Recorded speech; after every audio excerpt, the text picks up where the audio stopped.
ha ocurrido debido a los avances de la medicina, al diagnóstico, a los tratamientos, al desarrollo de la farmacología, porque la farmacología se empieza a desarrollar es a partir de 1919, cuando los químicos logran separar los componentes que se llaman bioactivos de las plantas. Y así es que comienza a desarrollarse lo que es la farmacología. Anteriormente lo que había era fórmulas magistrales, o sea, fórmulas que eran de ensayo y error, porque no se tenía un área de investigación en eso, debido a que todavía no se había desarrollado la ciencia. Pero ¿qué ha ocurrido? Que con el desarrollo de la investigación y de la ciencia y la tecnología, encontramos que se han desarrollado equipos, métodos que permiten determinar el riesgo de las personas, la curación de las personas. Y eso que la parte nutricional, que es la que tenemos también en la sección clínica, el efecto nutricional, el efecto del medicamento, el efecto del alimento, todo ese desarrollo hacia el desarrollo también de la higiene, conduce a que ahora tenemos una población que ha envejecido. ¿Y qué ha tenido eso como consecuencia? Es el envejecimiento de la población. O sea, ha aumentado la expectativa de vida. Porque antiguamente la expectativa de vida era 60 años. Ahora vemos personas que sobrepasan el siglo. Entonces, una población que ha envejecido, que trajo como consecuencia que van a haber patologías ahora, que son las patologías del siglo XXI. Son patologías que antes se veían ocasionalmente y que son cuáles las enfermedades neurodegenerativas, Alzheimer, Parkinson, todas las que tienen que ver con el funcionamiento del cerebro. Pero a la vez, con esto que estamos viendo, de que cómo vamos a determinar esa enfermedad, se han desarrollado equipos y métodos que nos permiten determinar si una persona que tiene en el cerebro, que tiene en el cerebro. Y eso lo ha provocado que surge una nueva ciencia, que es la neurociencia, que es el estudio, tratar de ver qué impacto tienen ciertas acciones en el cerebro. Y la neurociencia, entonces tenemos diferentes tipos, que son la neuroeducación, tenemos la neuroteología, tenemos la neuromúsica, y así se desarrolla toda esa ciencia. ¿Por qué? Porque estamos viendo cómo funciona el cerebro a medida de que tengamos alguna actividad. Y una de las que se está desarrollando ahorita es el neuroarte para la prevención del Alzheimer y para la mejora también de los pacientes. Pero fíjate, cuando ustedes ven que dicen que una persona con Alzheimer debe hacer algo directo, que debe hacer dibujo, que debe hacer esas actividades, eso está relacionado con el sistema límbico del cerebro. Y eso que ocasiona que el sistema límbico, ustedes deben saber, está relacionado con las emociones. Y eso provoca una reacción en lo que se llama el sistema de recompensa. Y el sistema de recompensa provoca la liberación de los neurotransmisores. Claro, esa es lo que se llama la ciencia del siglo XXI. Pero en ese sentido, ¿cuál es uno de los factores que ha influido en que tengamos ahora una expectativa de vida mayor? Todo un área de investigación que se desarrolló tratando de explicar el envejecimiento, quién causa el envejecimiento, quién es el que causa algunas patologías que son neurodegenerativas, que son progresivas, o son enfermedades crónicas, o todas las patologías que vamos a ver. Y se encontró que era una sustancia denominada radicales libres. Para avanzar aquí. Entonces, en el año de 1956 se propuso que habla propone que el envejecimiento es el resultado de daños causados por radicalmente en los tejidos, ya que se oxidan las biomoléculas y conducen a la muerte celular y al daño celular.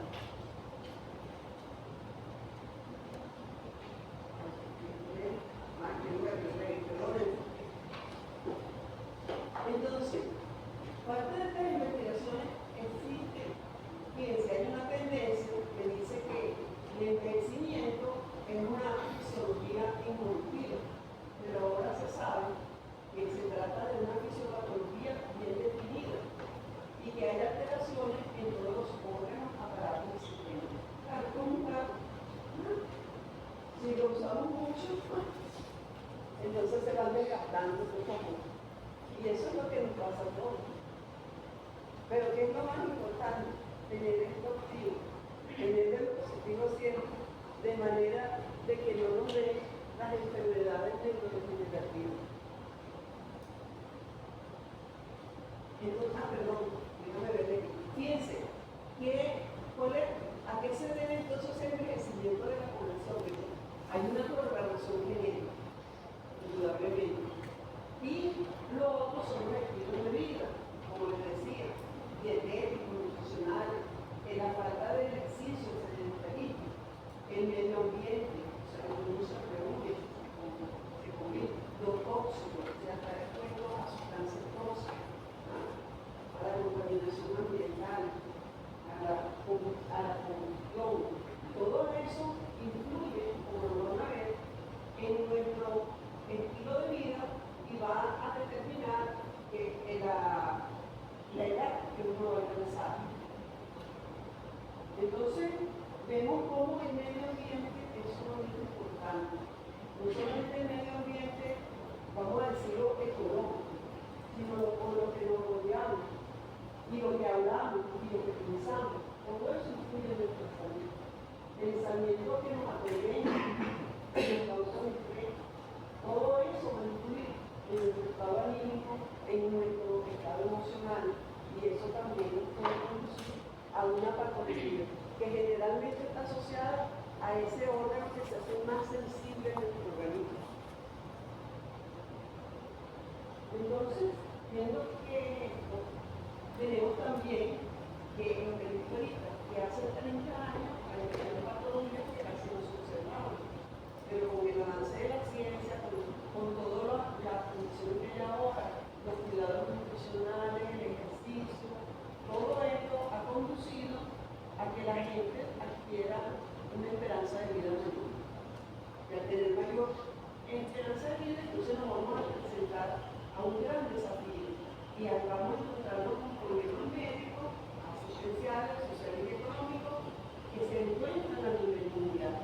Porque el tener una población con gran esperanza de vida y como vemos, con patologías que dejan a la gente en unos estados que no podemos hacer nada, ¿verdad? Entonces eso representa una carga.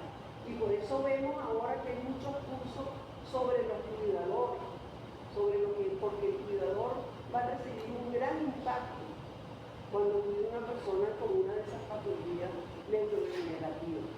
Entonces todo esto se debe a que hemos tomado una prevención, pero ese aumento de expectativa de vida nos conduce a grandes problemas también. Entonces encontramos mucha evidencia científica de que los radicales libres, ya lo voy a explicar quiénes, están implicados en casi todas las patologías, en la enfermedad cardiovascular, en la degeneración de la mano, el cáncer, la artritis, las enfermedades neurodegenerativas que es la diabetes, el síndrome metabólico, la obesidad, psoriasis, y vamos a decir que todas, porque muchas son causas o pueden ser consecuencias. Porque a lo mejor cuando se desarrolla esta patología,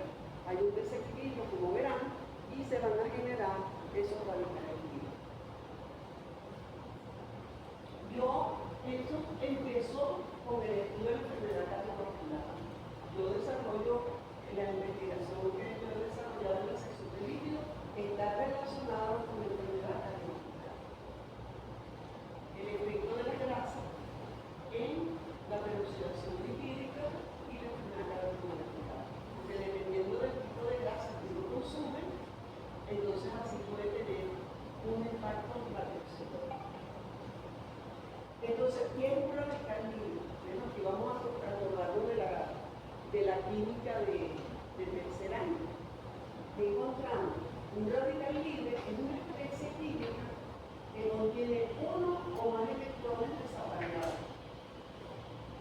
Miren, entonces, ocupamos un orbital atómico o molecular. Por ejemplo, aquí, ¿cuál es la fuente principal de radicales libres de nosotros? La respiración.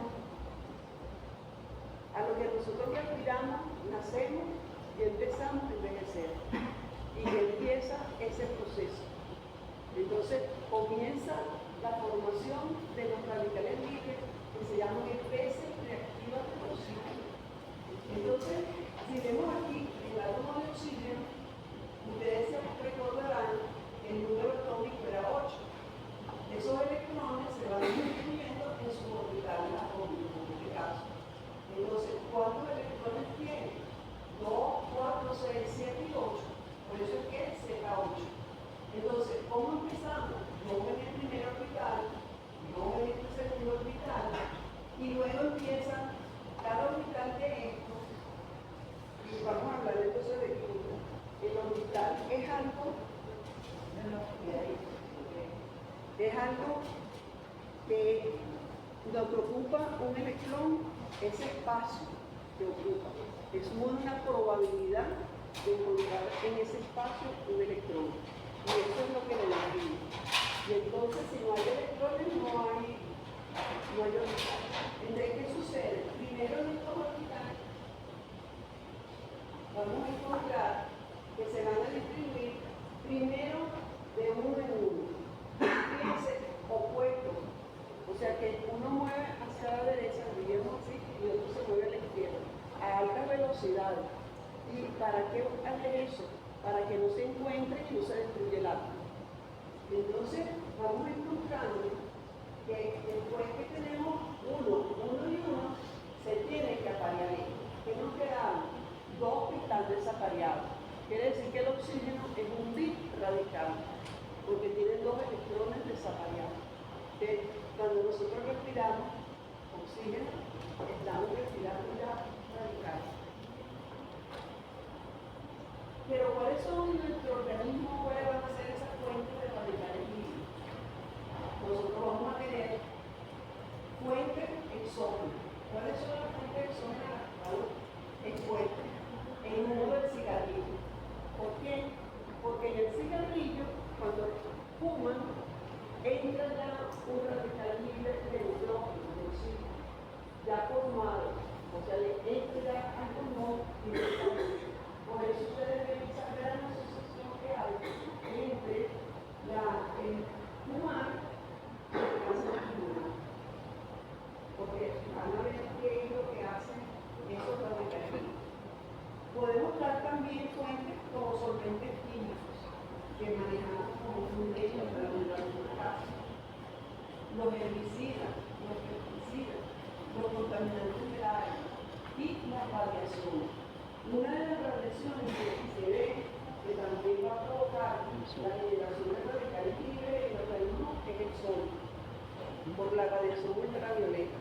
Por eso es que es importante colocarse ahora bloqueadores solares, porque se ve que una de las fuentes externas es la radiación solar. Pero claro, esto se está viendo debido a los avances de la ciencia y la tecnología. Antes nada de esto se sabía. Esta área de investigación se inicia en el año 89. O sea que fíjense que es reciente es. Entonces, vemos que hay endógenos. ¿Cuáles son los endógenos? Oxidación de moléculas pequeñas en el organismo, la actividad de ciertas enzimas como la oxidasa, lipoxigenasa, isogenasa, oxidasa, y el principal, el sistema de transporte de electrones. Entonces nosotros vemos aquí que hay una serie de especies reactivas de oxígeno y de nitrógeno que son radicales libres que se forman constantemente en el organismo. ¿Cómo son? El oxígeno molecular, tenemos el radical superóxido, el radical hidroxilo, el radical hidroperoxilo, el peróxido de hidrógeno, que no es un radical, pero lo vamos a ver qué importancia tiene, el óxido nítrico y el peróxido nítrico. Como ven, todo compuesto químico o cada radical libre puede ser favorable, pero también puede tener efectos desfavorables, como van a ver a continuación. Dentro de esta notación de la física que va a decir,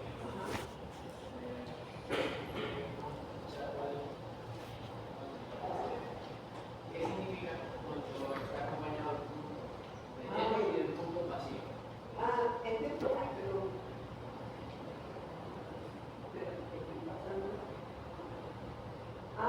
discúlpeme, esta es la notación química. O sea, nosotros en química, para decir que tiene un electrón desapagado y que es un radical libre, se pone la fórmula y se le pone ese puntito arriba. Eso te indica que tiene un electrón desapagado que es un radical libre. Esa es la nomenclatura del radical libre. El otro no tiene un radical libre, es un birradical concluyente, pero no es un radical como tal. Ya lo van a ver. Ven, ya te voy a explicar, sí. Mira, ¿qué pasa con el oxígeno? ¿Por qué no tiene sentido? Porque el oxígeno no puede ser un radical libre que entre en el organismo y lo cambie todo. Porque él tiene, eso se llama un impedimento cuántico. Y yo te lo voy a explicar a medida que avance, te lo voy a explicar. Porque yo te lo voy a explicar con otra lámpara, que te va a ver una. Y les voy a explicar por qué se puede. Fíjense, aquí nosotros vamos a tener, aquí te lo voy a explicar. Fíjense aquí. Cuando ustedes tenían el anterior, que era 8, es atómico. Porque cuando decimos O2 es molecular. Entonces son dos átomos unidos. Y cuando tenemos dos átomos unidos, entonces serían 8 con 8. Sería 16 electrones. Pero así como ustedes vieron en bachillerato, que si uno es S2 o S2, era la nomenclatura, la forma de escribir, la estructura electrónica de los átomos, también está la estructura molecular, que es cuando se unen los átomos. Y entonces lo vemos aquí. Fíjense, si nosotros tenemos, allá era 1S, 2S, 2P, aquí tienen esta nomenclatura, que no es para preguntar, sino es como para ilustrar. Entonces, cuando ustedes tienen O2, ustedes tienen 16 electrones. Entonces, fíjense, se van colocando de nuevo 2, 4, 6, 8, 10, porque la energía del átomo va de aquí desde el núcleo hacia afuera. Mientras más alejado del núcleo, tiene mayor contenido de energía. Entonces vemos 2, 4, 6, 8, 10, 2, 4, 6, 8, 10, 12, 14, 15 y 16. Fíjense que aquí están desapareados. Pero ¿qué pasa? Que el oxígeno así no puede atacar a las moléculas. Primero, él nada más ataca con uno. Por eso es que no tiene sentido ahorita. Y ya lo van a ver cuando vean la reacción.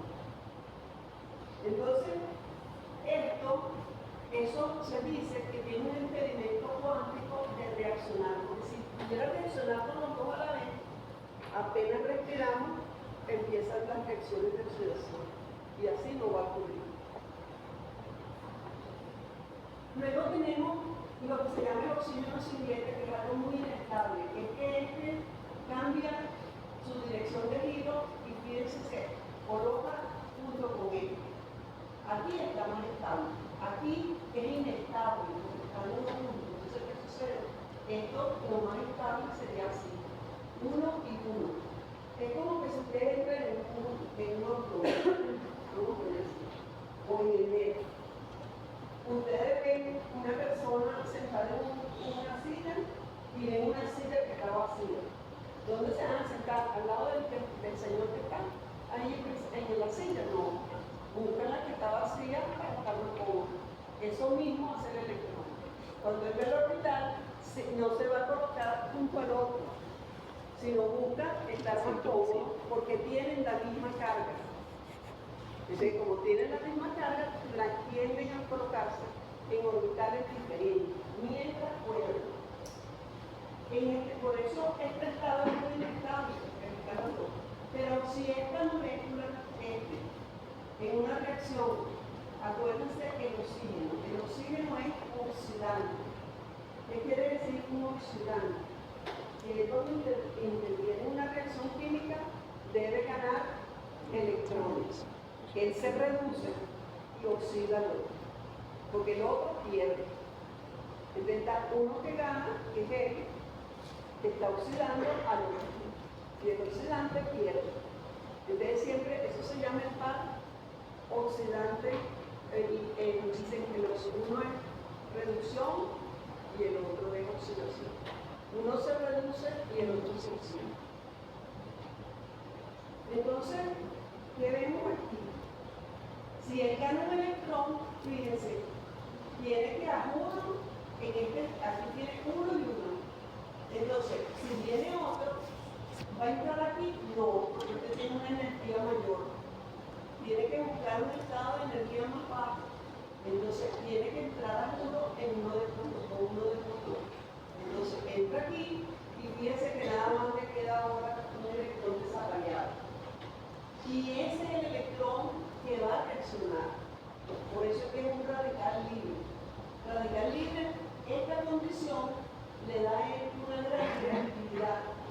Son moléculas muy reactivas, muy inestables. Y por eso es que se denominan radicales libres. Entonces, a lo que él encuentra una molécula que le pueda dar su estabilidad, que ¿cuál será su estabilidad? Esta, en donde están todos variados. Entonces, tiene que buscar a cualquier biomolécula que esté en el organismo para captar un electrón y estabilizarse. Porque toda molécula o todo átomo tiende siempre a estar a su nivel más bajo de energía y más estable. Pero esto es para que, yo de esto no lo voy a pintar, eso es para que entiendan lo que les voy a explicar. Y no pregunto nunca lecciones, por favor, pero sí tienen que saber. ¿Por qué tienen que saberla? Porque lean una separada y lean, por ejemplo, variables, y lean la enfermedad cardiovascular, vean esa patología, tienen que saber qué representa cada fórmula que ven allí. O sea, son elementos que necesitan, tópicos que necesitan conocer. Entonces, fíjense, si yo les dije que habían varios compuestos que eran radicales libres en el organismo. Uno, ¿cuál era? El radical hidroperoxilo. ¿Cómo se forma? Si tenemos un oxígeno, un superóxido, fíjense, este sí tiene su pelotica porque es un radical libre. Él va a reaccionar con dos átomos de esto, con un átomo de esto de hidrógeno y forma este radical. Fíjense que todavía le queda uno. ¿Por qué? Porque el mismo es superestado. Él nada más reacciona con uno. Entonces primero gana uno. Y fíjate que todavía queda, ahora sí lo podemos escribir con esto, tiene un solo electrón, es el radical libre. Pero es altamente selectivo y ataca principalmente sobre los grupos dentro de las proteínas. Entonces ya lo vamos a explicar. Luego tenemos cómo se forma el peróxido de hidrógeno. Tenemos superóxido, los superóxidos se combinan con dos átomos de hidrógeno y forman el peróxido de hidrógeno. Ven que ahí no tiene pelotita, como dice, no tiene el símbolo, porque el peróxido de hidrógeno no es un radical libre. Pero ¿qué sucede? Que hay un mecanismo de formación del radical hidroxilo que es el más potente que hay en el organismo. ¿Y qué sucede aquí? Si yo tengo superóxido aquí y tengo un metal divalente, que es un metal divalente, un metal que pueda ceder o ganar electrones, si es divalente, o sea, el hierro, por ejemplo. El hierro, el cobre, el aluminio, todos esos componentes. Entonces, fíjense, este superóxido, en presencia de ion férrico, ¿qué va a hacer? Le va a tomar un electrón y va a formar O2.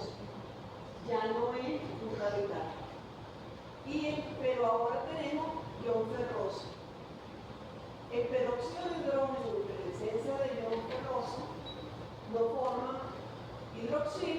más el radical hidroxilo, más hierro. ¿Qué ven ustedes aquí? Que cuando yo sumo estas dos, me queda peróxido de hidrógeno más superóxido, que forma el radical hidroxilo, oxígeno y OH. ¿Dónde está el hierro? No está. ¿Por qué? Porque el hierro lo que es un catalizador de la reacción. Y los catalizadores intervienen acelerando la reacción, pero no quedan al final de la reacción. Entonces, en el organismo vemos el hierro, el cobre, todo esto, y vemos que eso no está en una forma libre, sino están siempre en una hemoglobina y la ven que está encerrada, ¿verdad? Porque no puede dejar accesible el ion férrico. Y de otro es la ceruplasmina, porque el cobre también es bivalente. Entonces ustedes ven cómo hay moléculas en el organismo que no permiten que esos iones estén libres circulando en el plasma o en todos los órganos. Ellos están siempre protegidos. Pero hay condiciones, por ejemplo, un derrame cerebral. ¿Ah? Ahí hay liberación. Entonces son condiciones que nos van a liberar esos condiciones. Entonces también tenemos reacciones que se liberan de especies reactivas de nitrógeno como el óxido nítrico, que lo tenemos aquí, que puede reaccionar con el superóxido y forma el peróxido nitrito. En presencia también de metales bivalentes va a formar el óxido nitróxido. Y también podríamos formar este compuesto, el ácido peroxinitroso, en presencia de protones, y nos va a dar radical hidroxilo. Y ustedes que han visto, el óxido nítrico es favorable para la salud, pero si está el superóxido y el peróxido nítrico, entonces puede ser también perjudicial. Por eso es que eso tiene que estar siempre en equilibrio. Pero ahora vamos a verlo en una célula. ¿Qué pasa en una célula? ¿Y qué es lo que nos pasa cuando respiramos? Fíjense, en la respiración celular. Entra el oxígeno. ¿Se acuerdan que el oxígeno tiene dos electrones? Él no puede reaccionar con eso, sino nada más con uno. De todo ese oxígeno que entra a una célula, solamente un 2% va a formar el anión superóxido, es decir, que va a ganar un electrón. Pero, como vimos, si esto reacciona con protones, ¿qué nos iba a dar un radical, ¿verdad? Que era el hidroxilo. ¿Qué ocurre en el interior de la célula? Esto no puede aumentar su concentración. Tengo que mantenerla siempre bajo control. Entonces, el superóxido más los protones y frente a la enzima superóxido de mutasa va a activar esta reacción y va a hacer que esto desaparezca y que se nos forme peróxido de hidrógeno. Pero si se forma peróxido de hidrógeno y teníamos metales bivalentes, ¿qué ocurre? Se nos formaba el hidroxilo. ¿Y el hidroxilo a quién va a atacar? A los lípidos, a las proteínas y a cualquier molécula informacional, enzima, lo que encuentre por allí, porque es tan violento que va a agarrar lo que necesita de cualquiera que esté cerca. Puede atacar cualquier compuesto. Entonces, ¿qué ocurre? Que esto tampoco puede estar en altas concentraciones. Entonces existe un sistema que es la glutato reductasa y glutato. ¿Qué hace? Degrada el peróxido de hidrógeno, lo transforma en agua, o sea, lo cataliza esta reacción y se forma el agua, que no es dañino. Pero entonces la glutato reductasa tiene que mantener siempre este sistema en una forma activa. Entonces, se oxida esto y el hidrógeno se reduce. Y entonces vemos que si vemos, por ejemplo, en el endotelio, como lo vamos a ver después, si se forma el óxido nítrico y hay peróxido, superóxido, pueden combinarse para darnos el radical hidroxilo, que es el más potente, y va a atacar también a estos componentes. Entonces, vemos cómo existe un sistema en nuestro organismo que se ha desarrollado a lo largo de la evolución del hombre, se viene desarrollando y mantener todo eso en equilibrio. Por eso es que la dieta, la actividad física y todo esto que hemos venido desarrollando aumenta la expectativa de vida. Porque lo que estamos haciendo es manteniendo controlado nuestro sistema, manteniendo activo el sistema de defensa, como lo van a ver, y manteniendo en bajas concentraciones los radicales.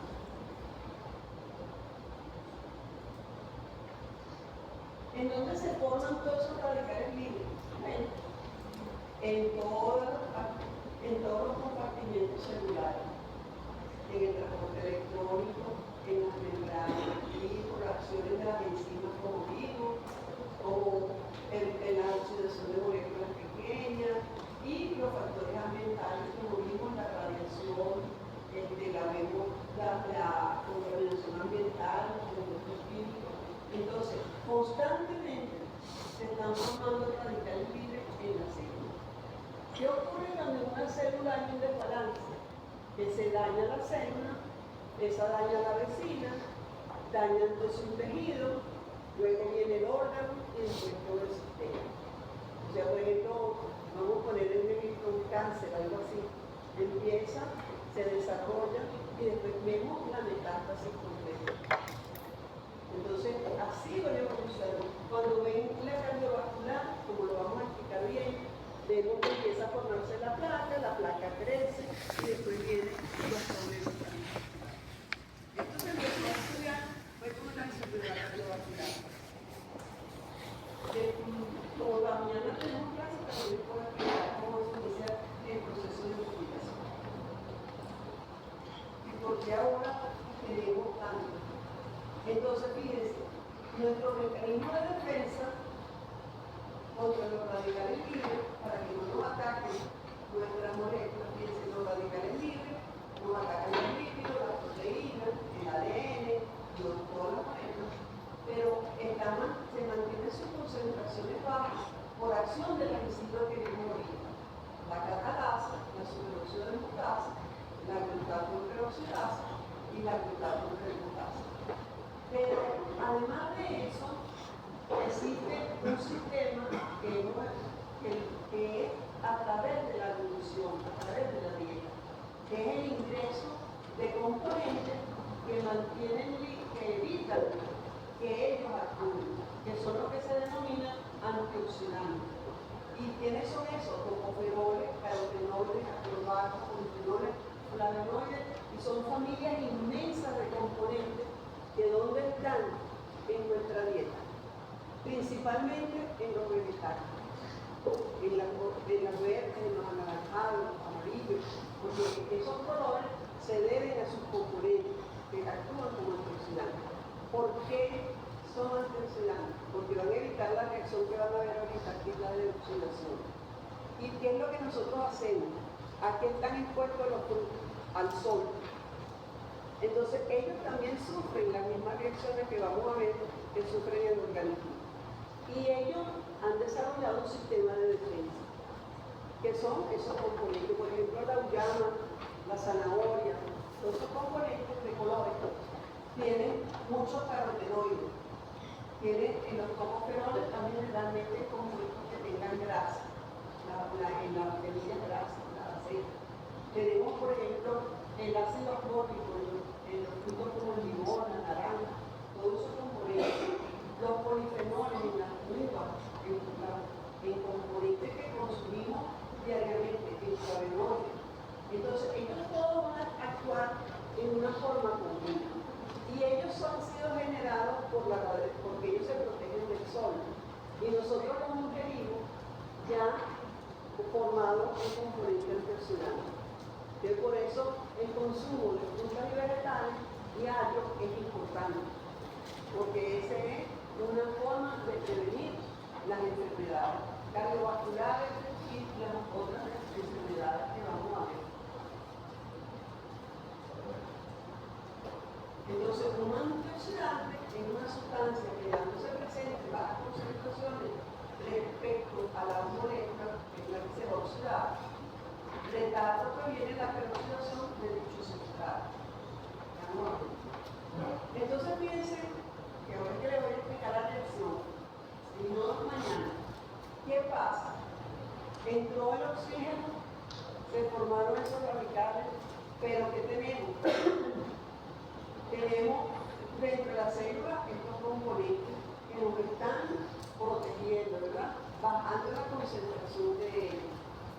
tenemos estos también que están evitando que esa concentración aumente. Y tenemos también la fuente externa. Cuando todo está en equilibrio, estamos bien. O sea, cuando la cantidad de antioxidantes y prooxidantes están en equilibrio. Pero ¿qué sucede? Bueno, ya esto se lo había explicado, que también hay otras componentes. No, esto no todavía no. Entonces, fíjense lo siguiente. ¿Qué ocurre? Cuando ese equilibrio se rompe, predomina entonces, por ejemplo, una mala dieta, o vamos a tener que se nos está desarrollando una patología, algo así. Entonces, ¿qué va a haber? Más radicales libres de antioxidantes. Empieza a aumentar la concentración de radicales libres. Y eso es lo que se llama el estrés, la condición de estrés oxidativo. Entonces vamos a estar en presencia del estrés oxidativo. Vamos a observar nada. Entonces, ¿qué le pasó a eso? Fíjense, si nosotros estamos bien, entonces, ¿qué tenemos? Condiciones fisiológicas, estamos todos controlados por los mecanismos defensivos de la célula. Los radicales libres están controlados.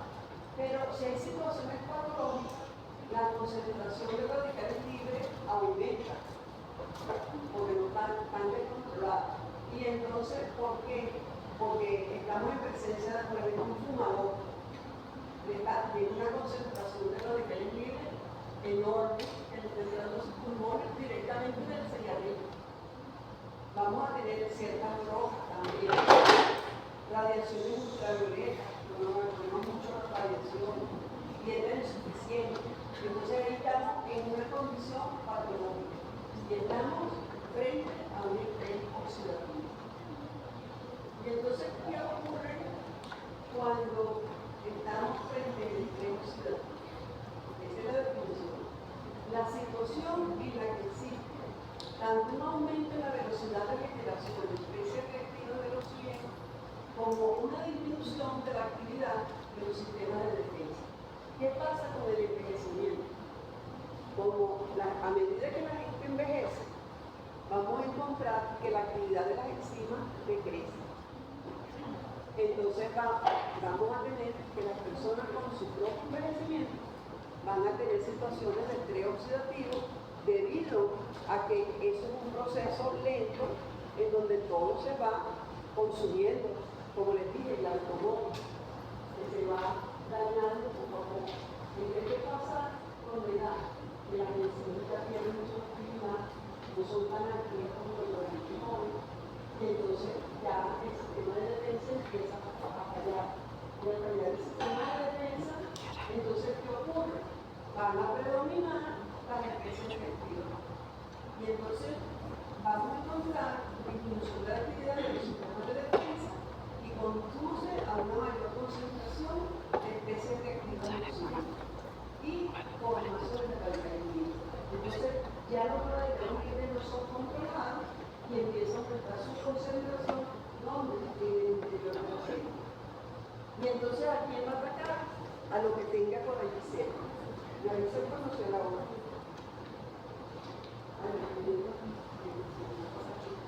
Entonces, ¿a quién van a atacar en la célula? Lo principal. Y por eso es que es mi área de investigación. A las membranas o a las lipoproteínas. ¿Por qué? Porque aquí tenemos, acuérdense que tienen los fosfolípidos. Los fosfolípidos porque están formados por ácidos grasos. Y los ácidos grasos son moléculas que pueden ser saturadas, pero también hay polisaturadas. Entonces tenemos los ácidos grasos con doble enlace, con hidrolénico, tenemos ecosabentanónico con 5 dobles enlaces, vamos a tener el otro, el hexanónico, que va a tener el DHA, que es glucosa hexanónico, que tiene 6 dobles enlaces, y eso nos da una característica química que va a facilitar el ataque de los radicales libres. Por eso lo primero que van a atacar los radicales libres son las membranas. Y cuando vemos las lipoproteínas, es igual, pero las lipoproteínas van en circulación en el plasma, ¿verdad? Y allí tiene todos los sistemas de defensa. Ella no se oxida en el plasma. Se va a oxidar cuando queda retenida en el endotelio. Es lo que les voy a explicar. Cuando queda retenida, entonces ya su defensa cae, comienza a agotar su sistema de defensa y comienza su oxidación. Díganme qué hora es. 1:50. La 1:50. Pero termino o si no, tengo que retener, si no, vamos mañana. Entonces, ¿a quién va a atacar? Bueno, la y esta sería la lección. Si quieres se la termino ahorita y mañana se la repito. ¿Ah? Sí. O la dejamos para mañana. Exacto. Entonces vamos a verla rápidamente y mañana se la. Fíjense qué va a pasar con ese radical hidroxil que les enseñé. El radical hidroxil. Se forma el hidroxil en la célula, ¿verdad? No es controlado por ninguna enzima. Ahí hubo una reacción y se formó. Entonces aquí tienen el ácido graso, el fosfolípido.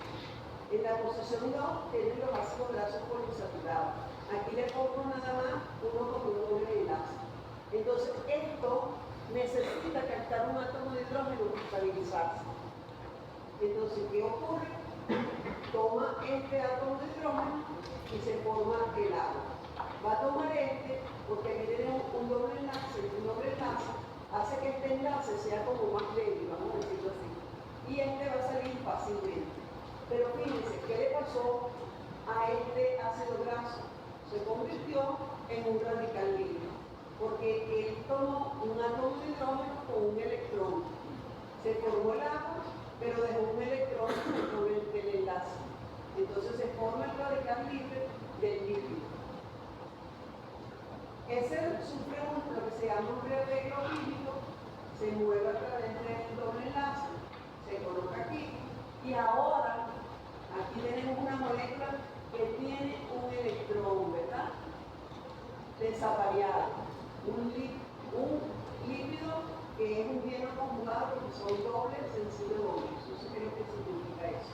Ahora sí puede atacarlo el oxígeno, porque ahora esta molécula, como tiene uno solo y el oxígeno tiene dos desapariados, se unen con uno. Y fíjense que le queda todavía uno desapariado de oxígeno. Entonces, este sería el radical peroxil del líquido. Entonces, ¿qué hace esta molécula del líquido que está ahí en la membrana? Miren la membrana. ¿Qué va a ocurrir? Él necesita estabilizarse. Él necesita un átomo de hidrógeno. ¿Y de dónde lo va a agarrar? De lo que tiene por ahí cerca. Que tiene un ácido graso de al lado, una proteína de al lado, una enzima que está por aquí. Y entonces va a tomar ese átomo de hidrógeno y se forma el hidroperóxido del líquido. Vean lo que pasa en esa membrana. Una membrana hidrofóbica con un compuesto hidrofílico. ¿Qué va a hacer? Va a tensar, va a abrir esa membrana y va a perder su tranquilidad. Y entonces, esto, como estamos en un medio hidrofóbico, ¿qué ocurre? Actúa una enzima y corta esto. Perdón. Un momentito. ¿Perdón?